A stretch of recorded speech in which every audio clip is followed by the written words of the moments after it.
잠언서 30장 말씀 우리가 함께 읽었습니다.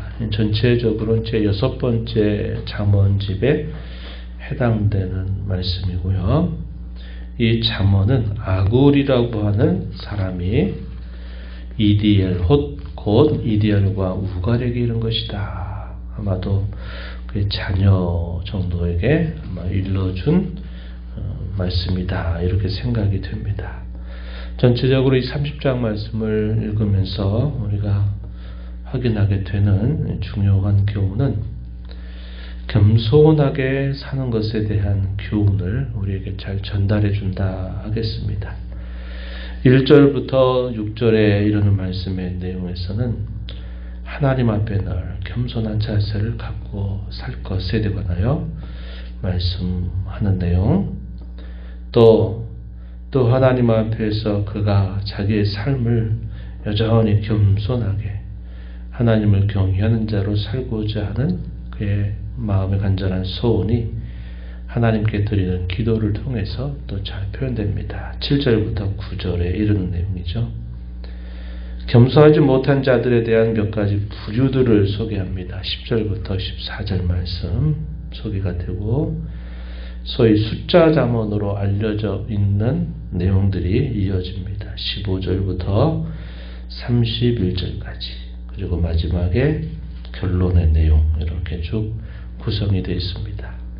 그래서 다른 시편과 다르게 이 30편의 내용은 일련의 주제를 쭉 엮어줄 수 있는 내용들로 구성이 되고 있다는 겁니다. 내일 우리가 마지막 날 읽게 되는 것도 이제 제 7번째 잠언집에 해당이 되는 내용이죠. 르무엘 왕이 쓴 잠언의 내용이 이렇게 소개가 되고 있다는 겁니다. 그래서 이 아굴의 잠언의 내용은 다른 잠언집들, 예를 들어서 여러 살아가는 지혜에 대한 어떤 조각조각들을 짧은 절, 짧게는 한 절 혹은 두 절 이렇게 내용들을 쭉 전달해 주는 형식과 다르게 일련의 주제로 엮을 수 있는 내용으로 구성된다, 이렇게 볼 수 있습니다. 먼저 그가 하나님 앞에서 갖는 그의 겸손한 태도를 우리가 읽을 수 있는 부분 2절 이하로부터 한번 보세요. 2절에 보면 나는 다른 사람에게 비하면 짐승이라. 내게는 사람의 총명이 있지 아니하니라. 나는 지혜를 배우지 못하였고 또 거룩하신 자를 아는 지식이 없다. 자신에 관하여 하나님 앞에서 자신의 실상, 자신의 참모습에 대해서 고백하는 표현들로 우리가 볼 수 있습니다. 나는 마치 짐승과 같다. 나에게는 총명이 있지 않고 나는 지혜를 알지 못한다. 거룩하신 자를 아는 지식이 없다. 이런 표현은 실제로 아무것도 모른다, 이런 의미가 아니라 하나님 앞에서 자신의 참모습은 이와 같다라는 사실을 표현하고 있는 말이 된다 하는 겁니다. 하나님 앞에서 모든 인생들이 고백해야 될 참된 진실, 이것을 우리에게 가르쳐 주는 잠언이다, 이렇게 볼 수 있습니다.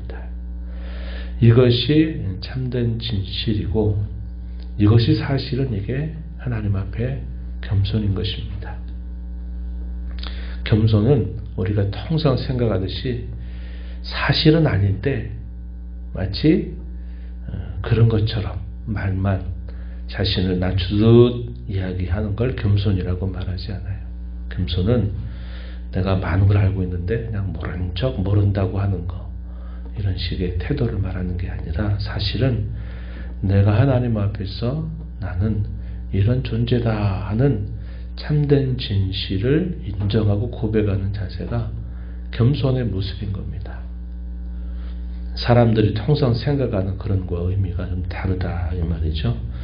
이러한 것들을 떠나서 뭔가 자기가 큰 권세를 가지고 있는 것처럼, 자기가 많은 것들을 알고 있는 것처럼 그렇게 자기 자신을 나타내는 것은 참된 진실로부터 또 멀어지는 거죠. 그게 바로 교만이다, 이 말입니다. 겸손은 우리가 있어야 할 본래의 그 자리, 그 모습을 그대로 자체로 인정하는 태도예요. 하나님 앞에서 그런 태도를 우리가 겸손이라 보는 것입니다.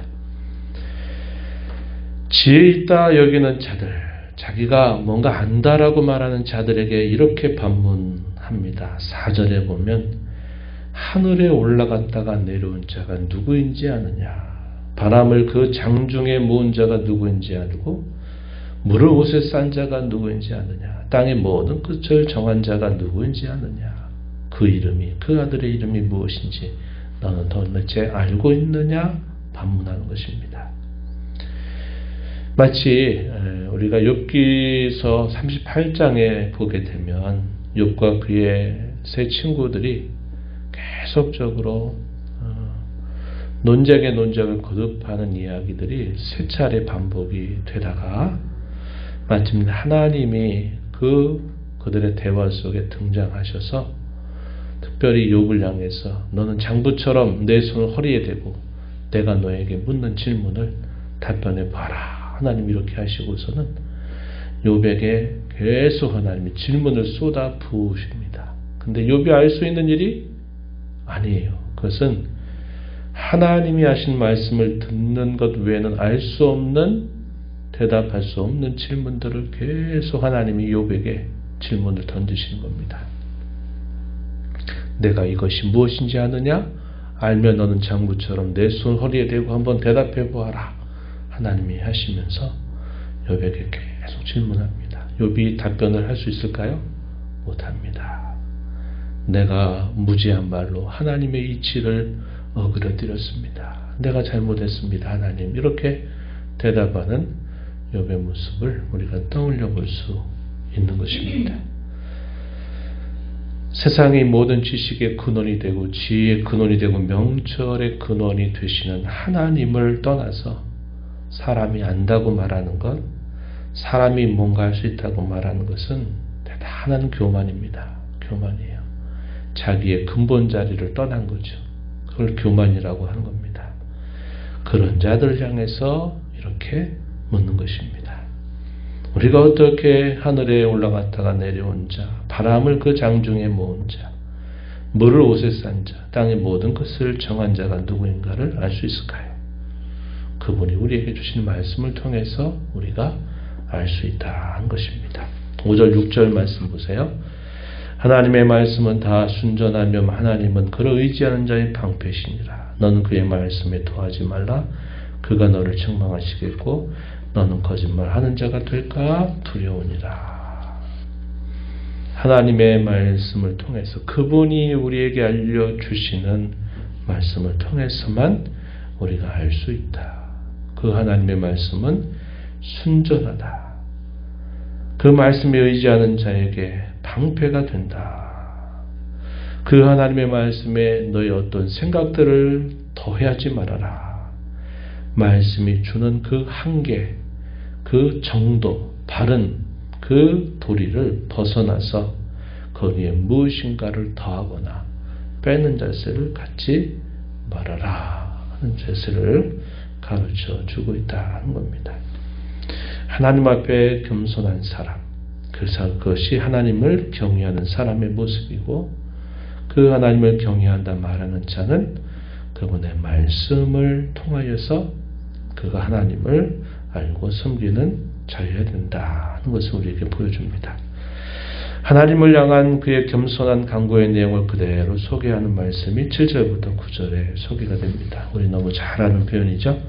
한번 보세요. 7절 가서 보면 내가 두 가지 일을 주께 구하였습니다. 내가 죽기 전에 나에게 거절하지 마시옵소서. 곧 헛된 것과 거짓말을 내게서 멀리 하시고 가난하게도 부하게도 마시고 오직 필요한 양식으로 나를 먹이시옵소서. 이렇게 두 가지 간구를 그가 하나님 앞에 올립니다.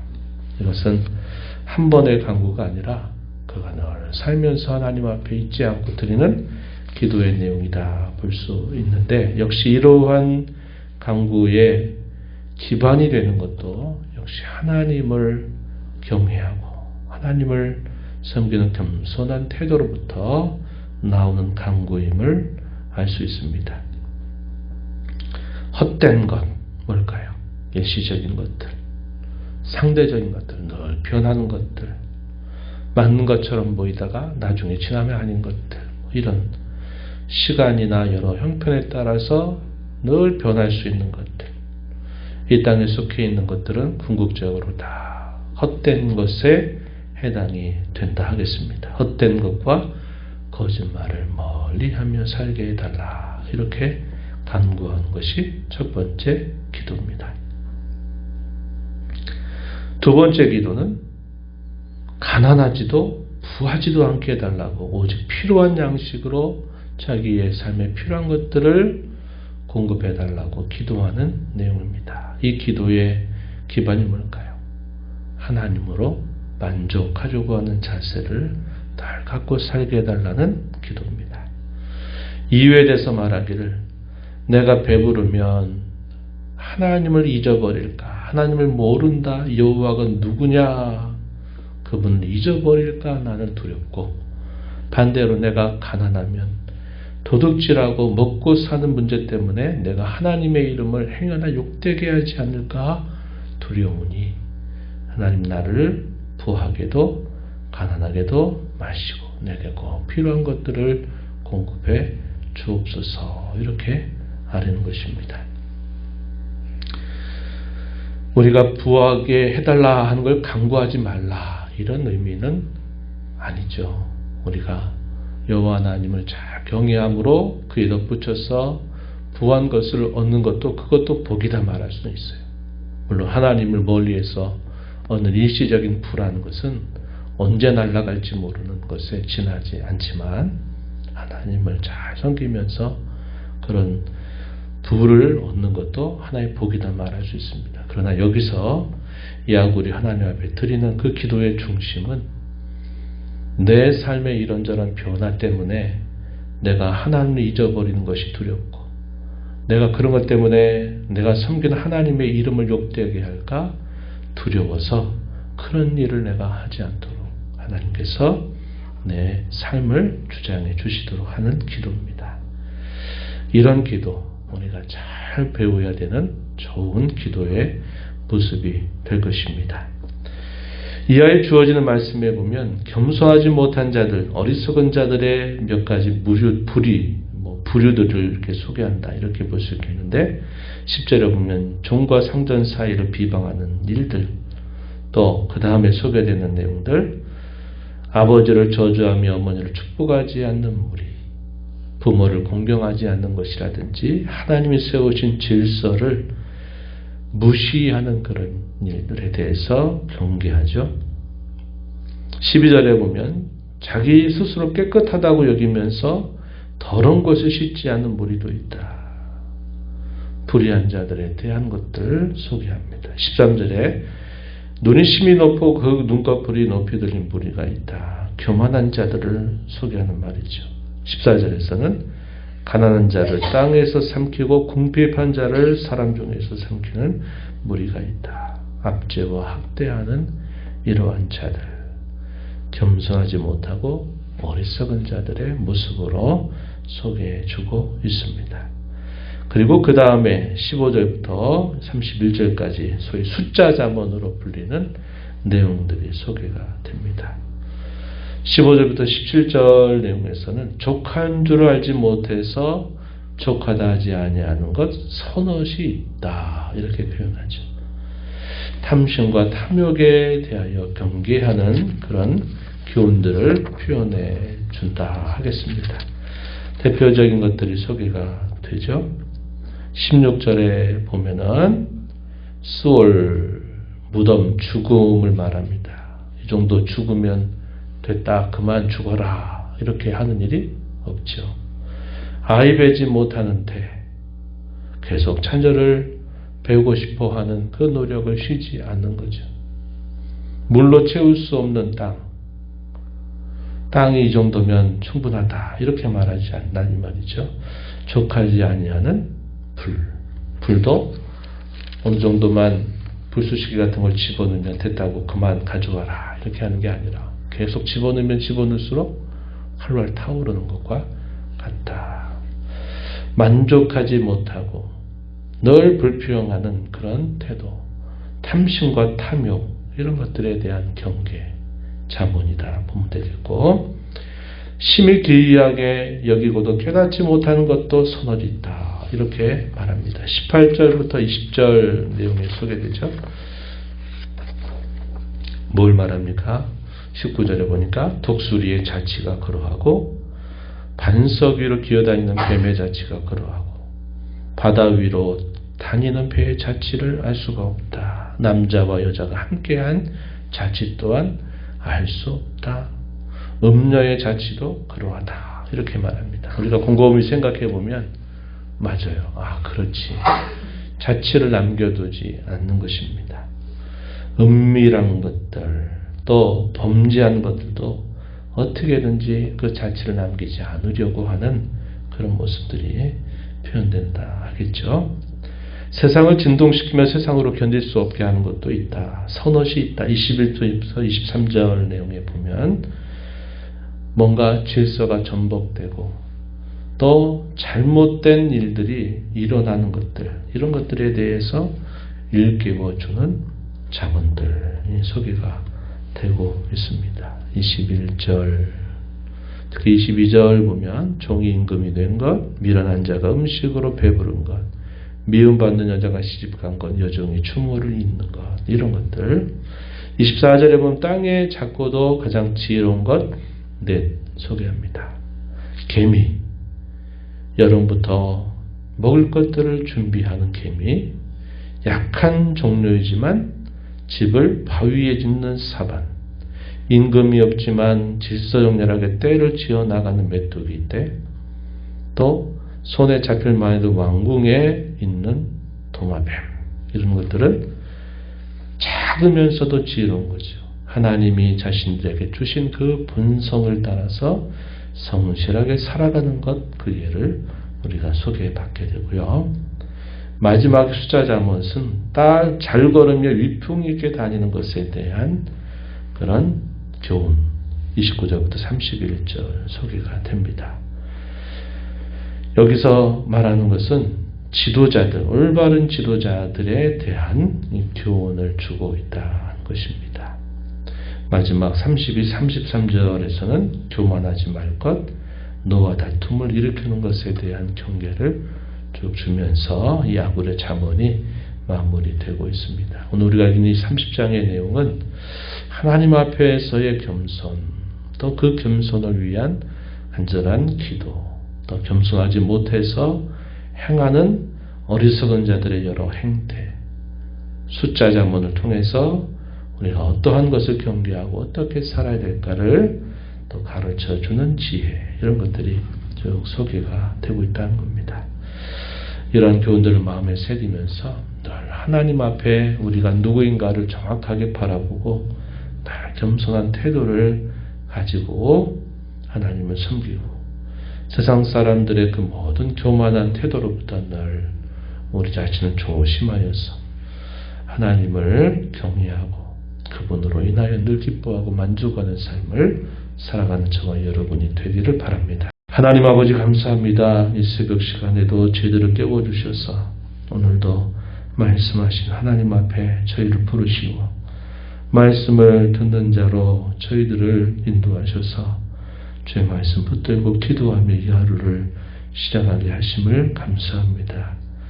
하나님 앞에 저희 자신 누구인가를 언제나 잊지 않는 자세로 살아가는 것, 참된 진실함을 붙들고 살아가는 것, 그것이 겸손임을 저희가 다시 한번 배웁니다.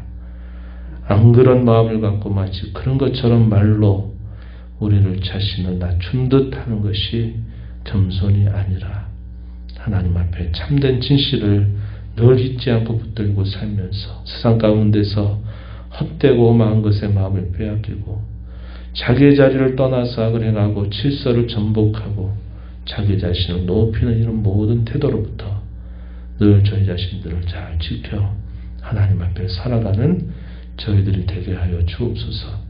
은혜의 보호자 앞에 나와 아버지 은혜를 구한 모든 심령들의 간구를 귀를 주고 응답해 주시기를 바라며 예수님 이름으로 기도하옵나이다. 아멘.